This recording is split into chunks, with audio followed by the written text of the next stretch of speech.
యో guys welcome to Bombay talkies. నిన్న చాలా పెద్ద ప్రాబ్లమ్స్ ఫేస్ చేసి రిలీజ్ ఆగిపోయి ఈ రోజు రిలీజ్ అయిన సినిమా కరుప్పు, తెలుగులో వీరభద్రుడు. సూర్య ప్రీవియస్ మూవీ కంగువా ఇండియాలోనే #1 బిగ్గెస్ట్ డిజాస్టర్.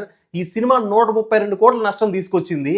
అలాంటి సినిమా తర్వాత వచ్చిన సినిమా కరుప్పు. ఇక ఈ cinema main plot judicial system మీద ఉంటది, న్యాయ వ్యవస్థ మీదే ఉంటది ప్లాట్ అంతా. సినిమా బిగినింగ్ ఒక ఫాదర్ అండ్ డాటర్ ఒక కేసు గురించి కోర్టు మెట్లు ఎక్కాల్సి వస్తుంది.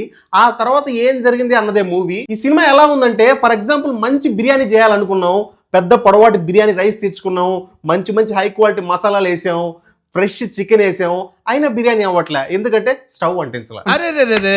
పెద్ద సమస్య వచ్చి పడిందే. అలాగే ఉంటుంది సినిమాలో అన్ని బాగుంటాయి. సినిమాలో ప్రతి సీను ప్రజెంటేషన్ చాలా బాగుంటుంది, చాలా మంచి బ్యాక్గ్రౌండ్ స్కోర్ ఉంటుంది, మంచి ఎమోషన్స్ ఉంటాయి, మంచి మోరల్స్ ఉంటాయి. కానీ సినిమా స్టోరీ మెయిన్ పాయింట్ ఇంట్రెస్టింగ్గా లేనప్పుడు ఆడియన్స్కి చూసే ఇంట్రెస్ట్ ఎక్కడి నుంచి వస్తుంది? మిగిలిన అన్ని ఆస్పెక్ట్స్ ఎంత బాగున్నప్పటికీ. ఈ వీడియో చూసిన వాళ్ళు please subscribe Bombay talkies, like, share, comment and hype అనే ఆప్షన్ ఉంటుంది, please do hype. Cinema first 30 minutes చాలా రియలిస్టిక్గా ఉంటుంది, చాలా కనెక్ట్ అయ్యేలా ఉంటుంది, చాలా ఇంట్రెస్టింగ్గా ఉంటుంది. కానీ 30 minutes తర్వాత ఈ సోషియో ఫ్యాంటసీ ఎలిమెంట్స్ యాడ్ అవుతాయి అనమాట. అప్పటి నుంచి సినిమా తేడా కొట్టేస్తుంది. అంటే ఇప్పుడు దేవుడు అంటే ఎలా ఉండాలి? మనకు కనిపించకుండా మనల్ని నడిపించే ఒక శక్తిలాగా ప్రజెంట్ చేయాలి. ఇక్కడ మెయిన్ లీడ్నే దేవుడుగా ప్రజెంట్ చేసేసరికి ఇంకా దేవుడు అంటే ఏమన్నా చేస్తాడు కదా అని చెప్పి ఇంట్రెస్ట్ పోద్ది అనమాట సినిమా మీద. అంతే, అక్కడితో ఈ సినిమా రియాలిటీతో డిస్కనెక్ట్ అయిపోతాం అనమాట. అంతేకాకుండా ఈ సినిమా కొంచెం మల్లన్న సినిమాలాగా అనిపిస్తుంది. మల్లన్న సినిమాలో హీరో దేవుళ్లాగా నటించి ఎవరన్నా తప్పు చేస్తే మల్లన్న వచ్చి శిక్షిస్తాడు అన్న భయాన్ని క్రియేట్ చేస్తాడు. ఈ సినిమాలో దాన్ని కొంచెం చేంజ్ చేసి ప్రజెంట్ చేశాడు అనమాట. అంతేకాకుండా దేవుడు అంటే సర్వంతర్యామి. కానీ ఈ సినిమాలో దేవుడిని ఏదో 2 town 1 town పోలీస్ స్టేషన్ చూపించినట్టు చూపించాడు.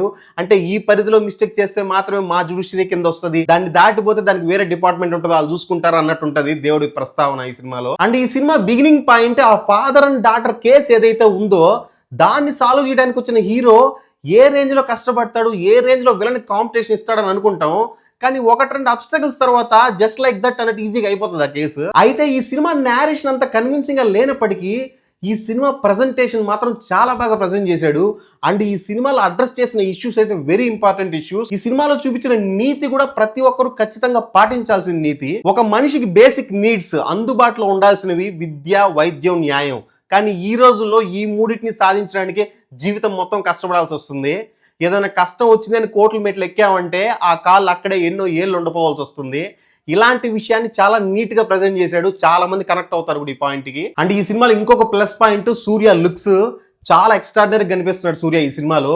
ప్రీవియస్ మూవీస్ కంటే చాలా బాగున్నాడు ఈ మూవీలో. ఈ సోషియో ఫ్యాంటసీ ఎలిమెంట్స్ ని కొంచెం పక్కన పెట్టి గాడ్ పవర్ కంటే హ్యూమన్ పవర్ బేస్డ్ స్టోరీని కొంచెం అడ్జస్ట్ చేసుకుని ఆ గాడ్ పవర్ ని ఒక షాడో లాగా, ఒక సపోర్టింగ్ లాగా వాడుంటే ఈ సినిమా ఒక ఎక్స్ట్రాడినరీ హిట్ అయ్యేది, సూర్యకు ఒక బిగ్గెస్ట్ కంబ్యాక్ మూవీ అయ్యేది. నాకైతే ఈ సినిమా అంత ఇంప్రెసివ్ గా అనిపించలేదు, కానీ పార్ట్స్ గా ఓకే అనిపించింది. హెవీ ఎక్స్పెక్టేషన్స్ పెట్టుకోకుండా ఆ మాస్ కనెక్ట్ అయితే చాలు, ఆ సూర్య స్వాగ్ ని ఎక్స్పీరియన్స్ చేసే చాలు అని అనుకుంటే ఈ సినిమా అయితే మీకు వర్కౌట్ అవ్వచ్చు. సో ఈ మూవీకి Bombay Talkies rating 2.75 out of 5. వచ్చే మూవీ మళ్ళీ కలుసుకుందాం. Until then bye by.